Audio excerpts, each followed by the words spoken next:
We're going to go ahead and get started. So, by popular demand, we are going to talk a little bit today about natural orientations. Okay, natural orientations are the way that things work best for us as individuals. The way that we can approach life with the most energy in order to process the most amount of information in the best way possible, coming together to not only have the best experience for ourselves, but to be able to have so much energy that we can actually overflow and spill into the environment around us and give because we have an abundance rather than sucking. When we suck, we are literally drawing energy from the environment to fuel ourselves. And there are times and places in life in which that is very, very appropriate. Unfortunately, most of us actually have more of a habit going through life, drawing in as a regular basis because we ourselves are going against our authentic nature. And therefore, we're slowing down our ability to be able to access energy and process information. And because of that, we end up taking more than we're giving. And ideally, we want this balance. And having that balance is going to be really, really good. But I just want you to know there is a way of going through life in which you are so abundant that you joyfully and freely and effortlessly have the potential to actually give more than you're taking in a lot of different circumstances and scenarios. Now, nothing is fully black and white, so this is an ebb and a flow. So the first thing that I want to start with is the understanding of different energy states, because if you can understand the energy state that you're in, how are you with your ability to utilize energy, you'll know what the next appropriate step is, because sometimes the next appropriate step is just to let go.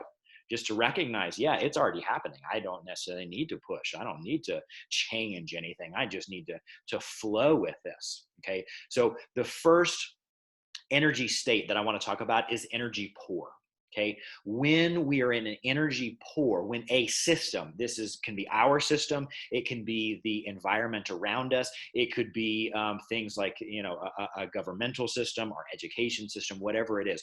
When a system is in energy poor, what that means is it is either on the verge or it is in the process of collapsing. Okay, there's not enough potential to keep things going in the way that they have been going into. And whenever a system cannot maintain itself, if a brick wall, okay, there's all this mortar that's between each brick holding that wall up. But if that wall would go into an energy poor, that means that there would not be the potential to hold that wall up.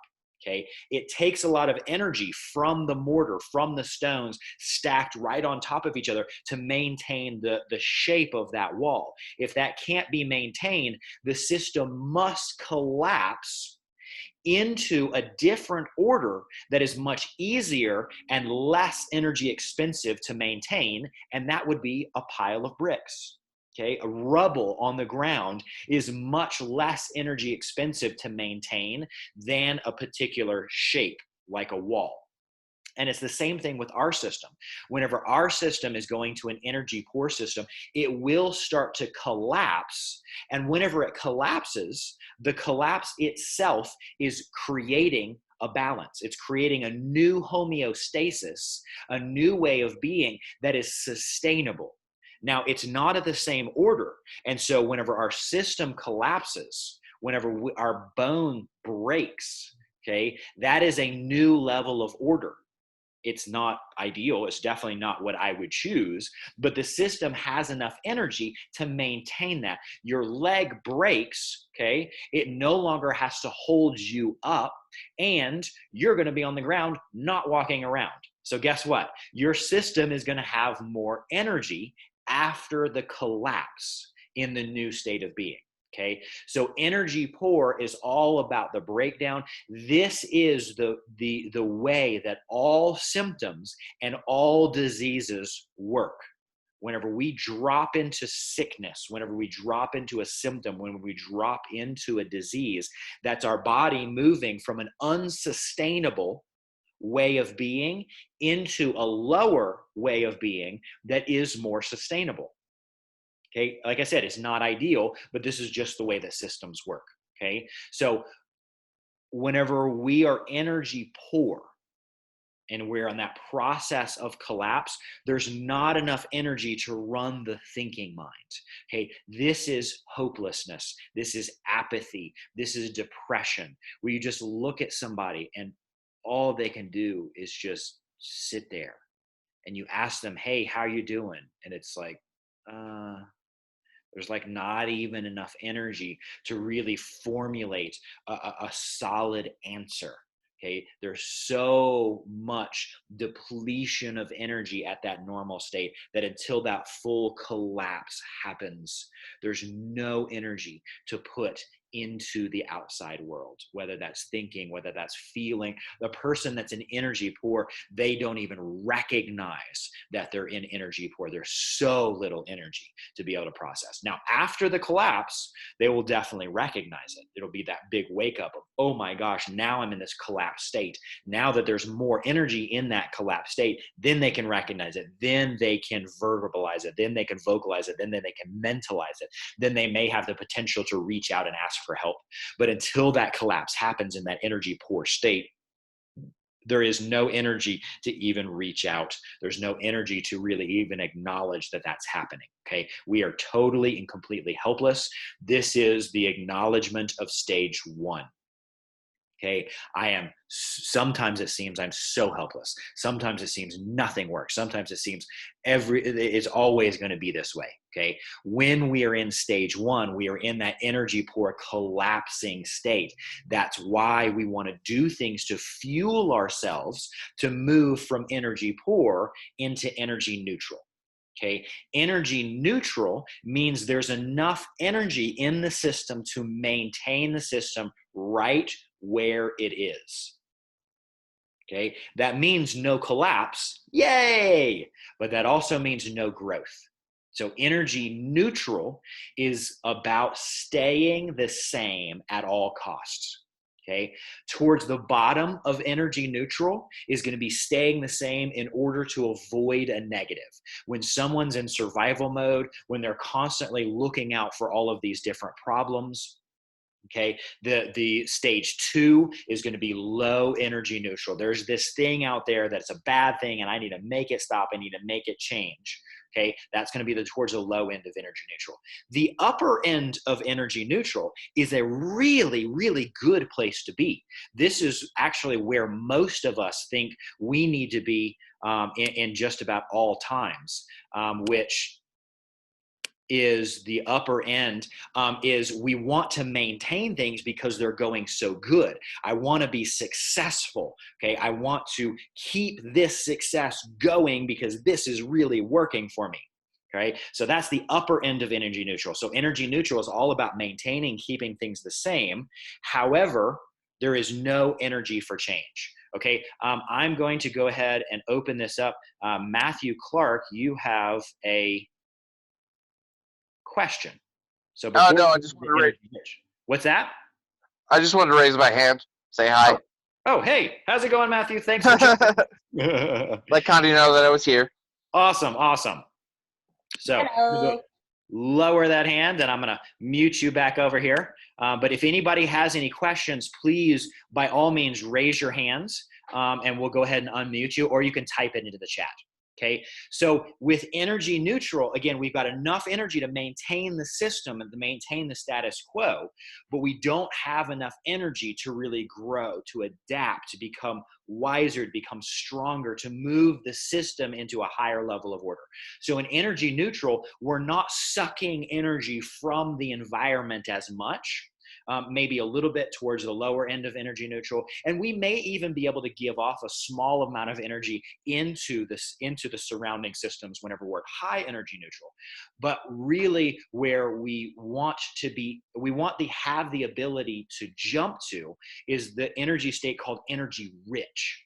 And that means we have so much energy, we have so much potential that we are freely emanating that energy, that potential is flowing from us, and it's actually adding energy. It's feeding energy into the systems outside of us. Okay, energy rich is a very, very dynamic. It's a very much in the flow. Whenever people talk about flow states, whenever they talk about being in the zone, where they're not really thinking, like thoughts are occurring, but they're just totally in the moment and everything is just happening. That's energy rich.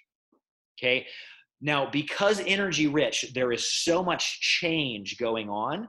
Even though this sounds super, super amazing, especially to externals, and we'll talk about that in a little bit, energy rich is not a place to live in on a consistent basis. Okay, that energy that's flowing and feeding into the systems, it's producing so much change that there's a lot of instability in that. So if we stay or try to stay in energy rich too much, we are going to produce a massive amount of change. And at some point, the necessity to drop back into energy neutral and establish a new baseline, a new normal, we want to keep things this way to create some stability, that is going to happen. Okay, so even though energy rich sounds really, really nice, really where we want to live our lives is upper energy neutral, with the ability to jump into energy rich at a moment's notice, just because we choose to do so. Okay. Now, because energy neutral is about staying the same, one of the tricks that we will play on ourselves is the concept of effort, of trying, of pushing, of giving it all you got and struggling and martyring and sacrificing yourself. That is one of the mind's tricks to actually keep us into energy neutral.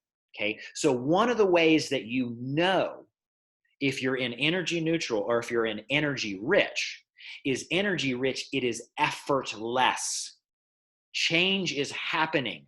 The flow is happening. You're moving in and out. So there's lots of dynamics, but it's not a try. It's not a struggle. The struggle and the try actually will draw energy out of the process of change, which will drop the energy back into, or drop the system back into energy neutral. And you'll be spinning your wheels, you'll be putting in lots of effort, but there won't be the amount of change that is automatically there when you are energy rich. Okay, so like I said, big difference between upper energy neutral, which a lot of people think is energy rich. And don't get me wrong, upper energy neutral is way better than low energy neutral. It is its universe is better than energy poor.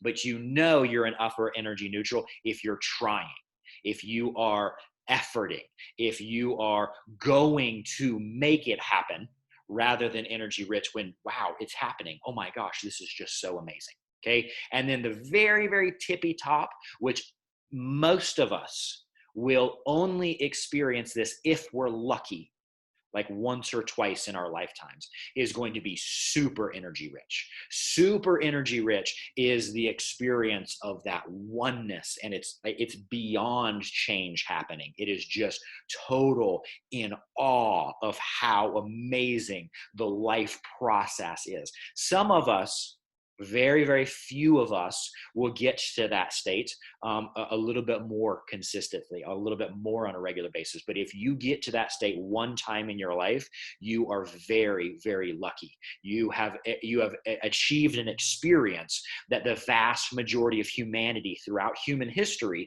because survival was so important, maintaining was so important. If you achieve that once in your life, you have achieved something that 99% of all humans who have ever existed never had the capacity to be able to achieve. Okay. So, like I said, there's a difference between these different energy states. Okay. If you notice that you are dragging, that life is hard, that it's a struggle, that there's so many problems in life, okay, you're at the low end of energy neutral. Okay. Because like I said, energy poor, you don't even have the capacity to be able to recognize where you are. Okay. You're just stuck. Okay. The upper end of energy neutral, yeah, stuff is being accomplished, but there's a lot of effort, there's a lot of energy in that. And then energy rich, it's just happening, it's just effortlessly. There's so much energy there, there's so much potential that it's just automatically actualizing. When you can acknowledge which energy state you are in, then you have the potential to be able to do something to affect your energy state. All right. But remember, energy neutral is tricky.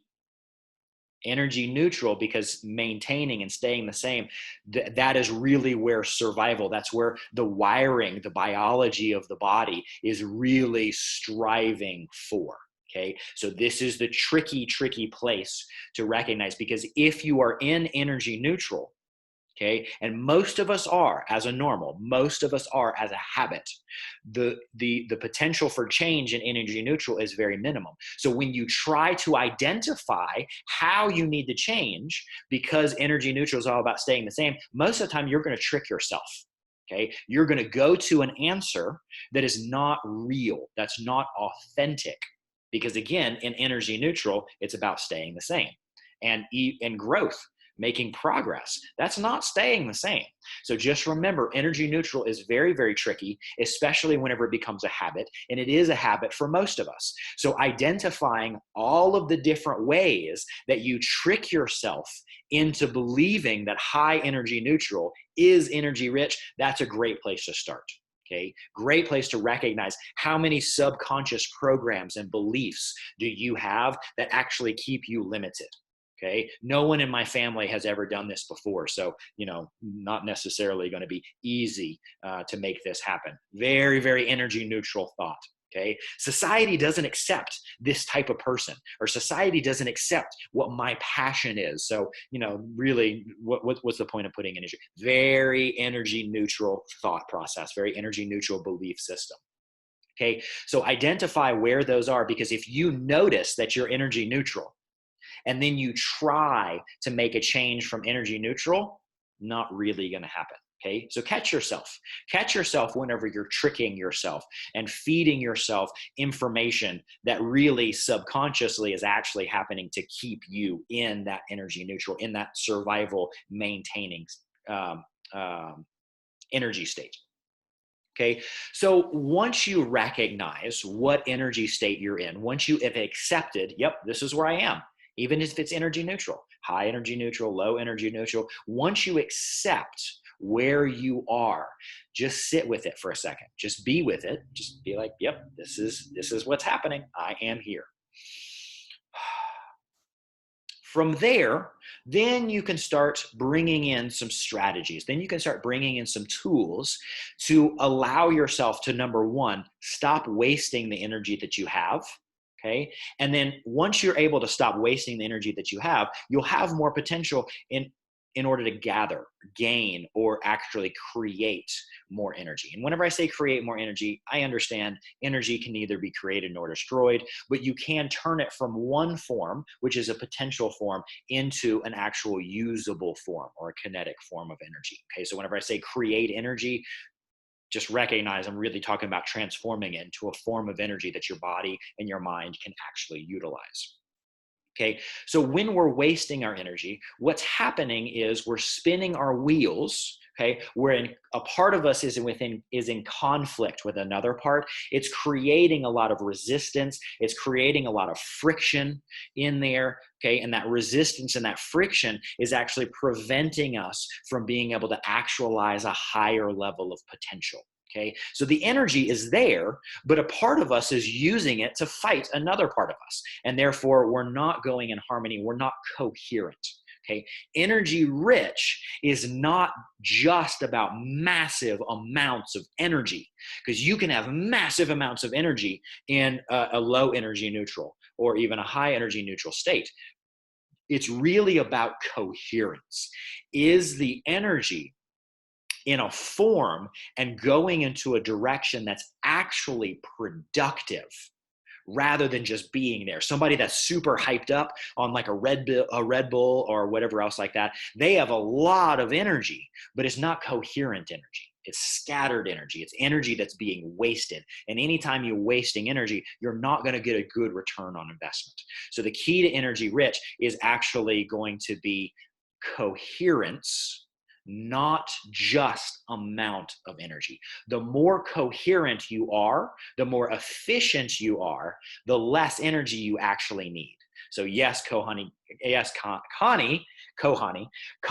the key to energy rich is coherence. Thanks for writing that down. Yes, and coherence is very related to synchronicity, because and synchronicity is very related to energy rich, because in energy rich, the systems are working together. The outside system of time and space, and what's going on around you is in relationship, is in harmony with your system. So much so that you're just like, wow, I kind of have this need, or I kind of have this want, and then all of a sudden that shows up in a system outside of yourself.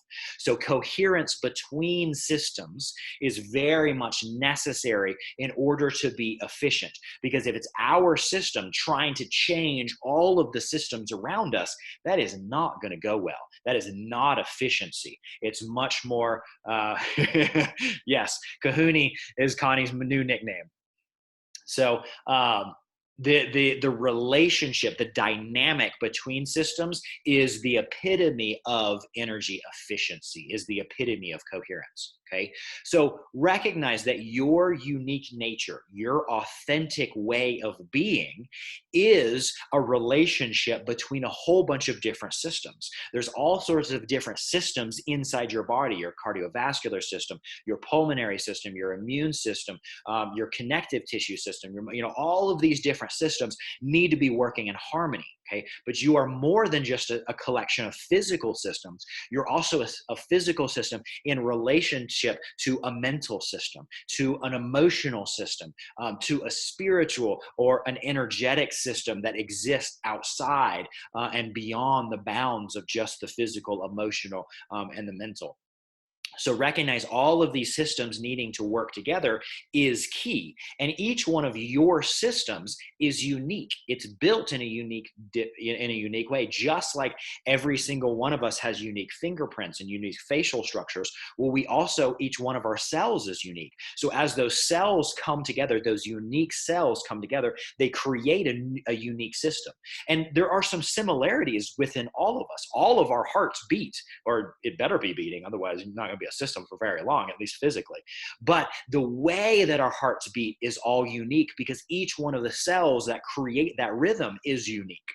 Okay, so recognizing within our systems is a state of uniqueness. And so understanding and embracing each unique aspect of yourself is really the key to becoming the most coherent and the most efficient version of yourself. So we're going to start with some very, very baseline, very broad concepts. But keep in mind, the way that you stack these concepts, the way that you bring each one of these unique ways of being in, is unique to you. So even though some of this in the very beginning is going to be very kind of black and white, it's either this or it's that, that's not really how things work. Okay, it's a spectrum between this and that. You can be a lot of this and maybe a little bit of that. You can be a very, very balanced this and that. Okay, so even in the black and white system of this or that, there's still a lot of nuances. There's still a lot of subtleties, which makes my job very, very interesting at times and very frustrating at other times, especially whenever people are habituated to energy neutral. And I'm telling them this, and it's blatantly obvious that this is one of their natural ways of being. But because the energy neutral mindset is so much of a habit, there's actually some pushback. And it's like, well, I don't know about that.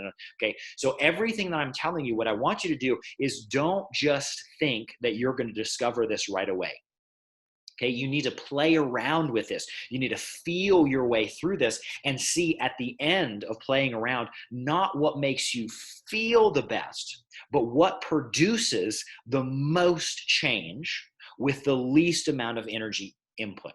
Okay, sometimes creating the most change means a lot of pain. It means, man, I am so aware of how much this sucks. I'm so aware of the need to change. Then that because of that awareness, because of that pain, there's a lot more change that comes out of the other end.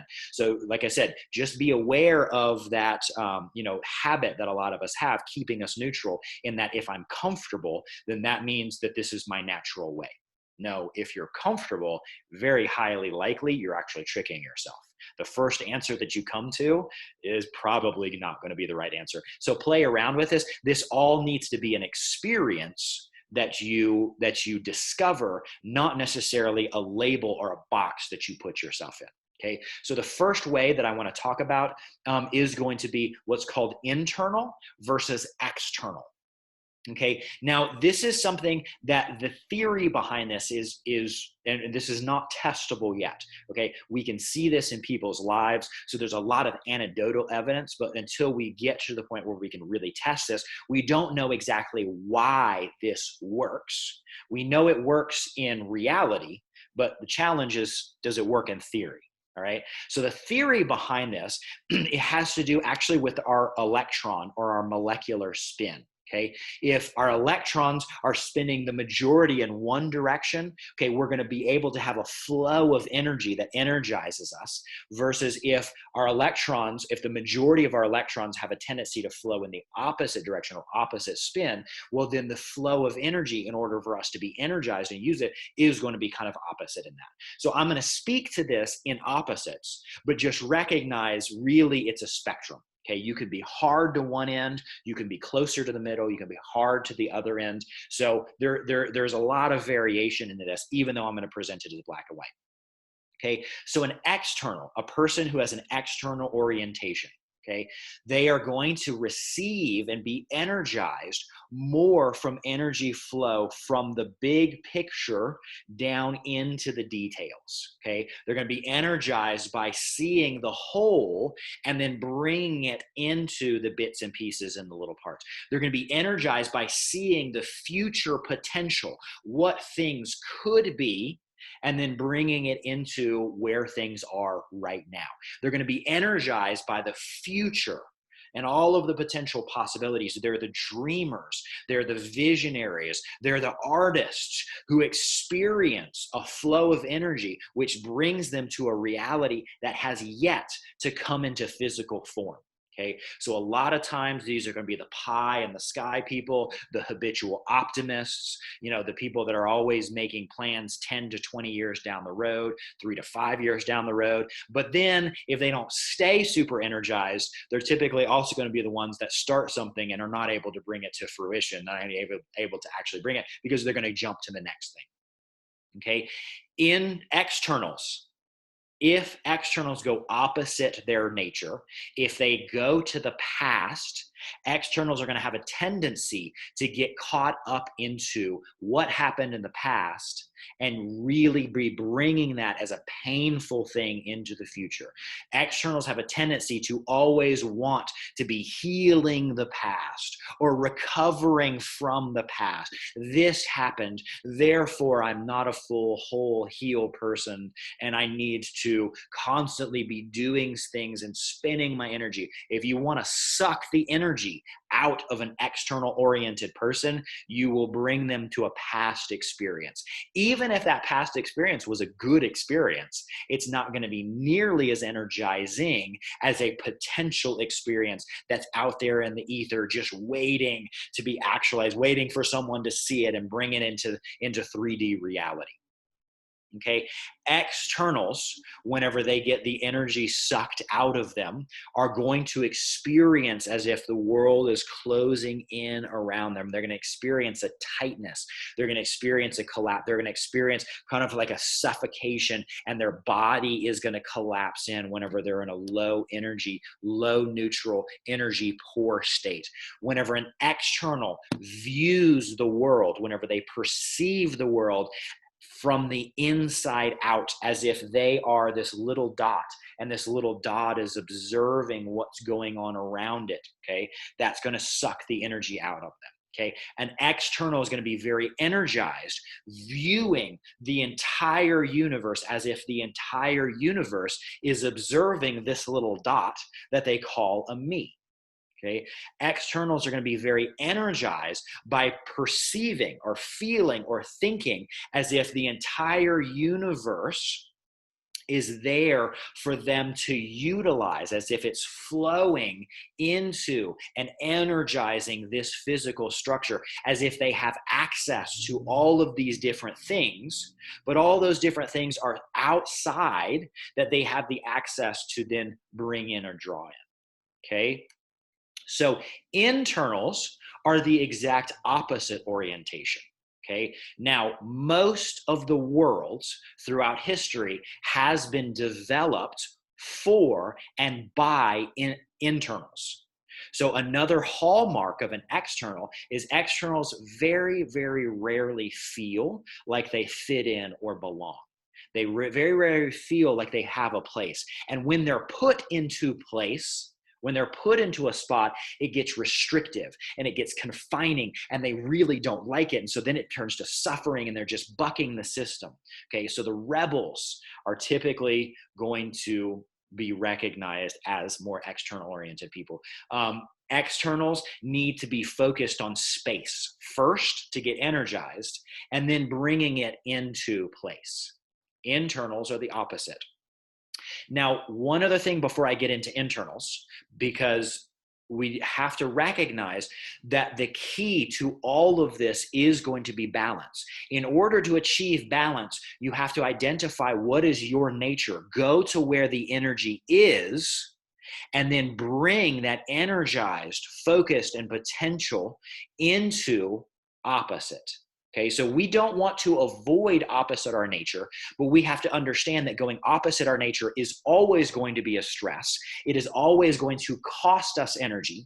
And so when we do that, and it's a very beneficial thing for the world around us to be able to do that, okay, this give and take, this back and forth between systems.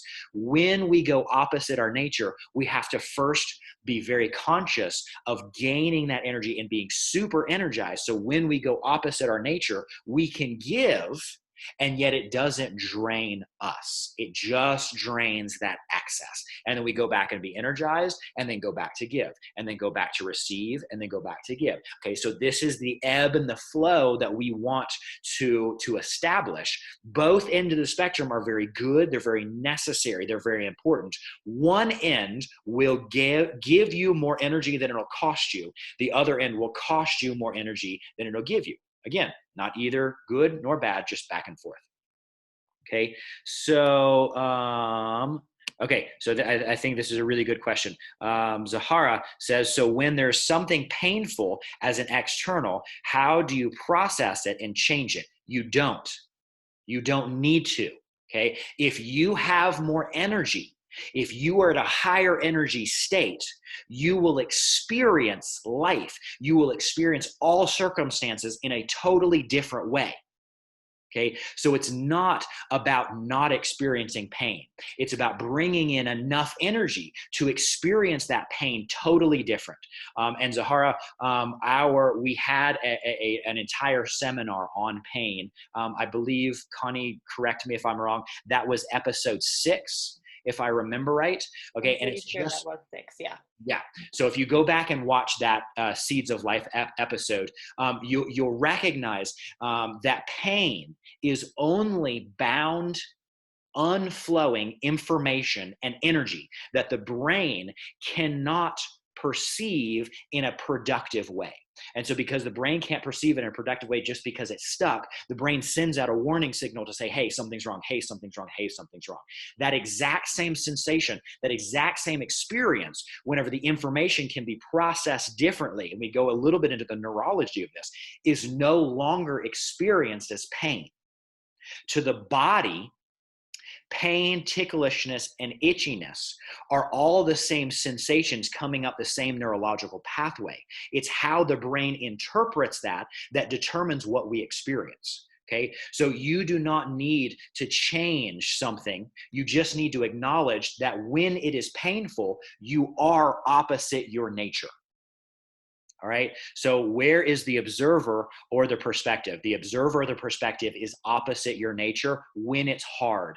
The observer perspective is opposite your nature when it's painful.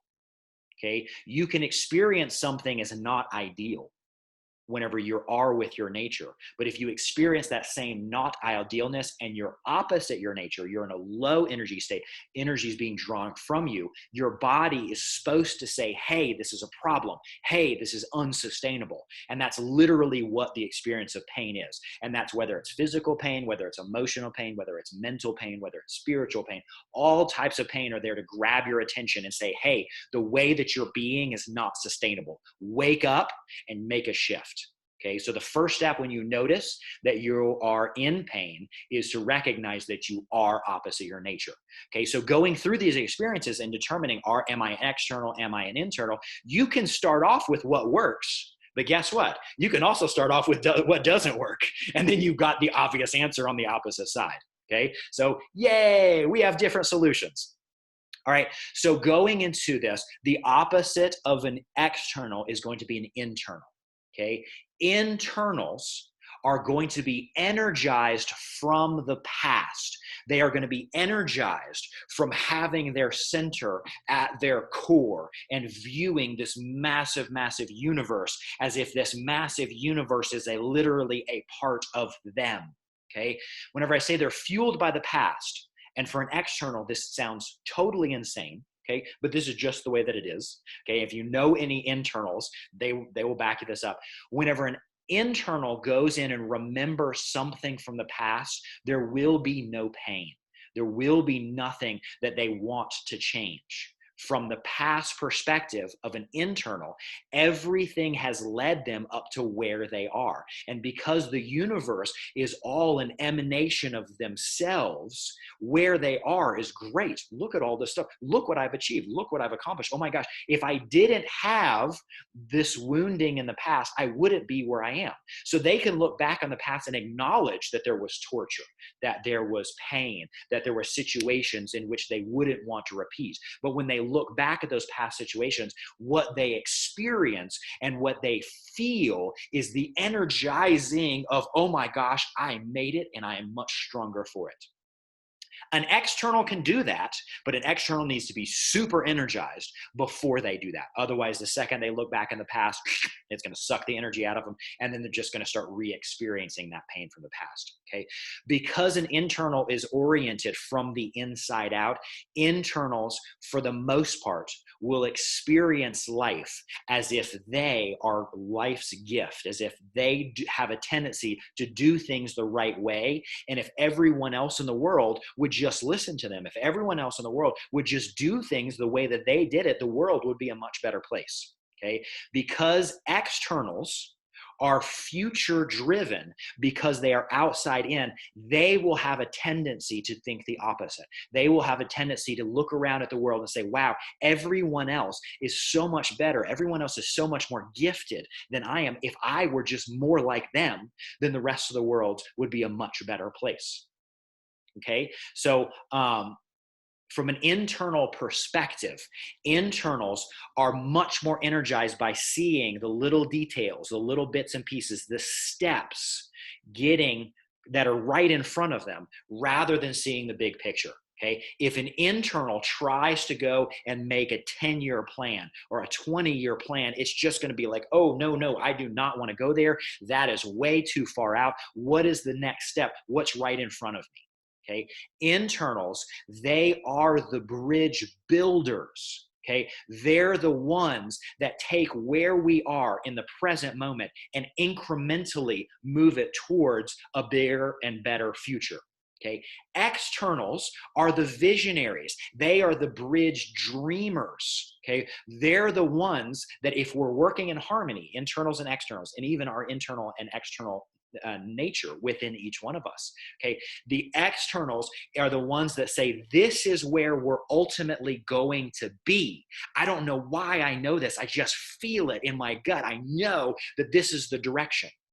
So internals will make steps, okay? Externals will guide those steps into the right way in order to achieve that ultimate bigger, brighter future. We need both in the world. Okay, but because internals are typically the builders, they're the ones that set the world up. And that's another reason why externals, for the most part, and especially in their younger lives, have a tendency to feel like they don't fit in there and they're outcast.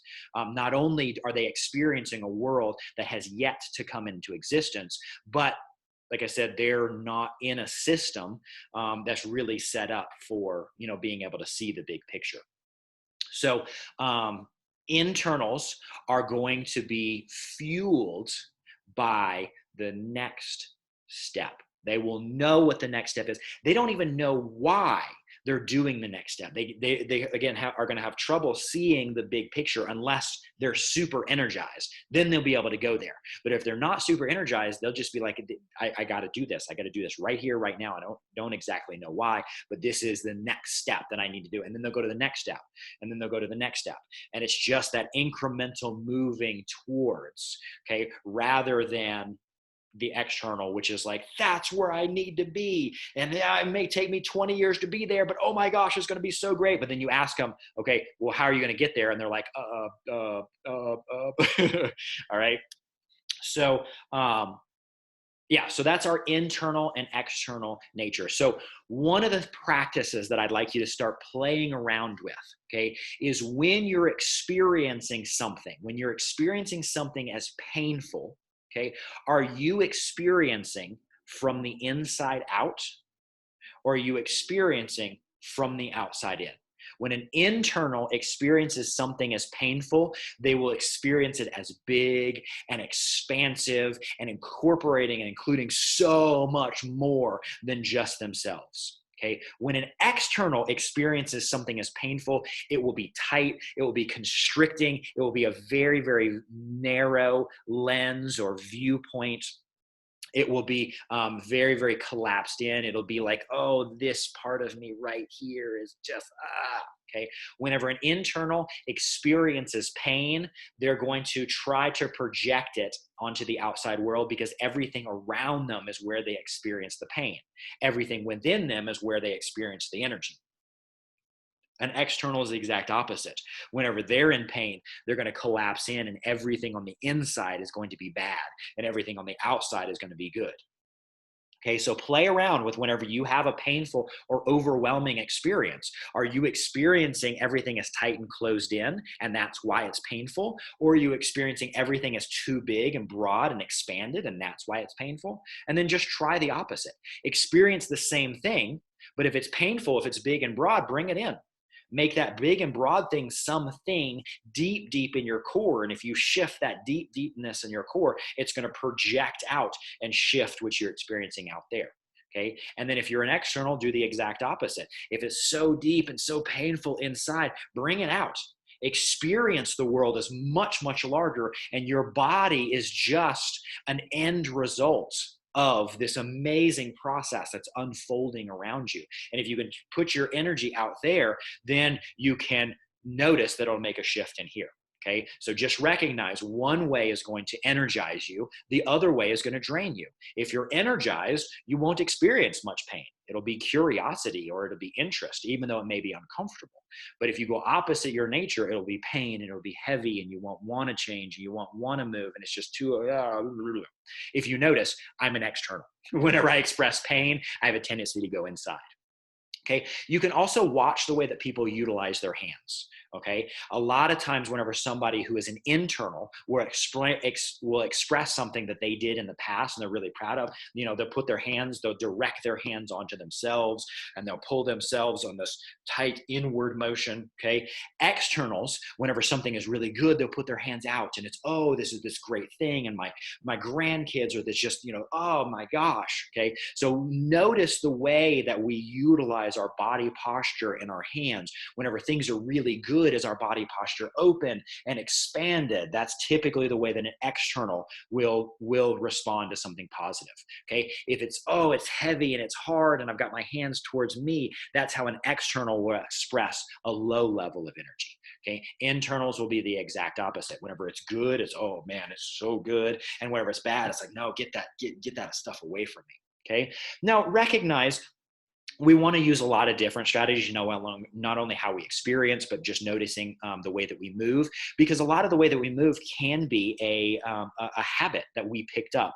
And that habit that we picked up may be going against our nature. If we had a parent, especially a parent that we really looked up to, and externals are very, very often going to have an extreme looking up to an internal authority figure, because externals, especially when they're younger, externals think if I was more like them, then the rest of the world would be a good place. And internals have a tendency to say, oh, if the rest of the world was more like me. So there's a dynamic there that fits really well together, which is an internal authority figure, which is naturally going to say, oh yes, if you were more like me, the world would be a better place. And then an external submissive figure, which is, oh yes, if I were more like you, the world would be a better place. That's a really strong dynamic that can get developed.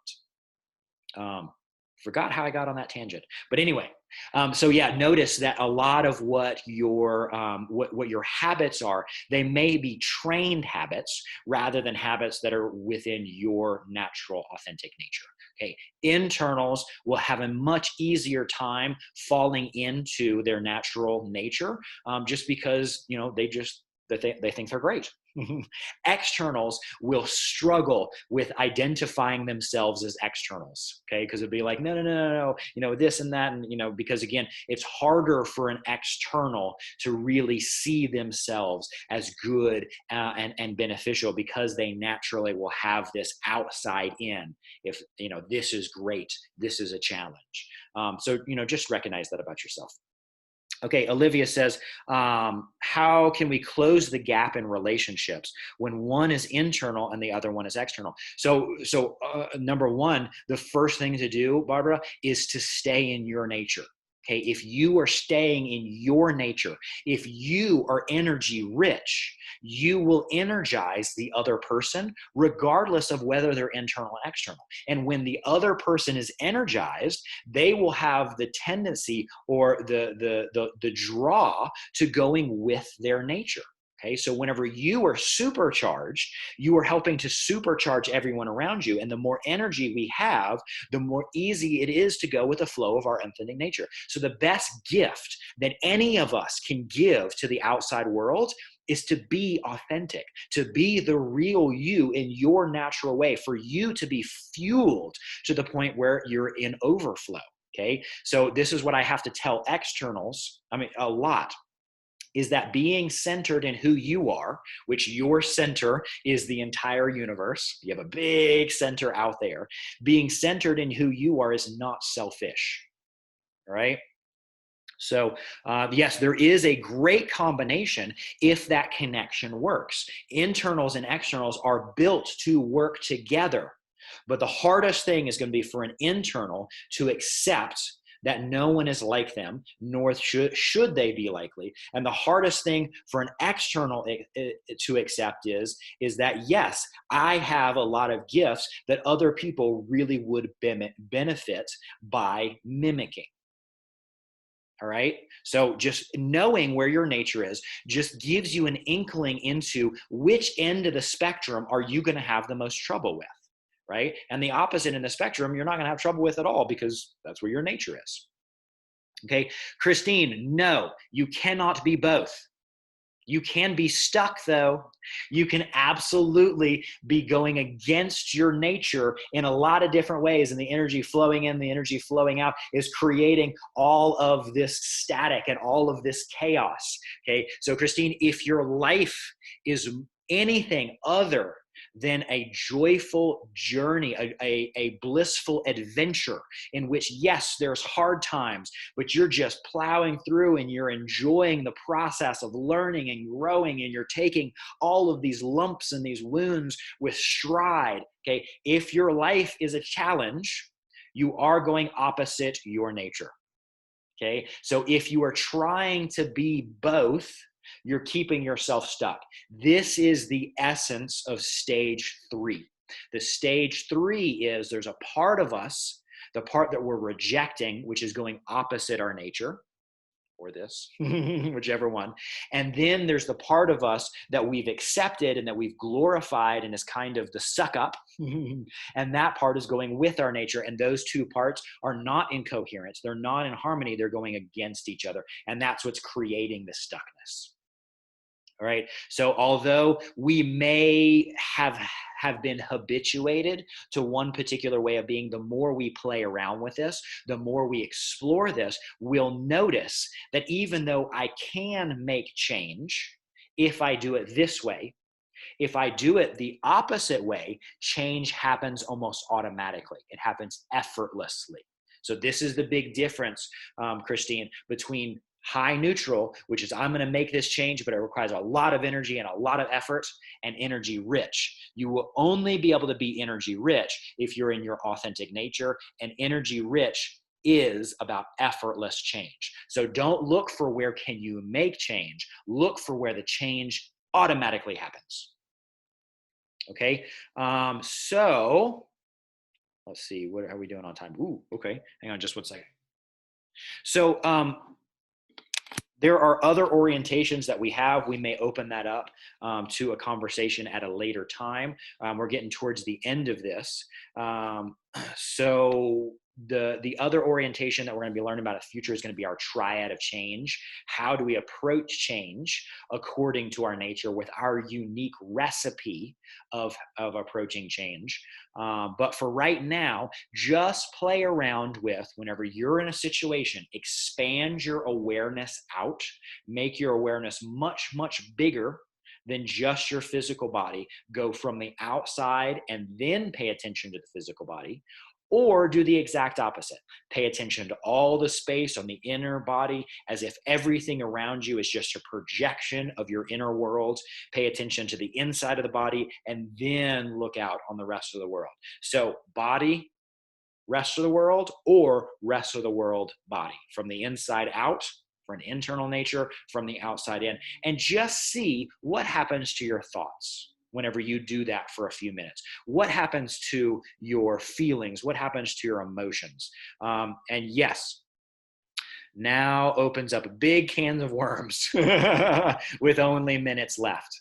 All right. So please, if anybody has any questions, I am going to open this all up. You can now unmute yourself. You can type it into the chat. You can type it into the Q&A thing. But if anybody has any questions, now is the time. I know this is really, even though you only have 2 options, it's extremely complex. Oh, that's another thing. For externals love to make things way more complex than they need to be. Externals love complex problems. They love to own and identify as a complex problem. Okay. Internals will gravitate towards simplicity. Okay. They will make complex problems more simplistic than they actually are. All right. So, I just want to say, if you can see the looks that Richard is giving me through this whole thing, it's pretty hilarious. He's listening to it all and keeps popping in and out like, doop, doop, doop. Yep.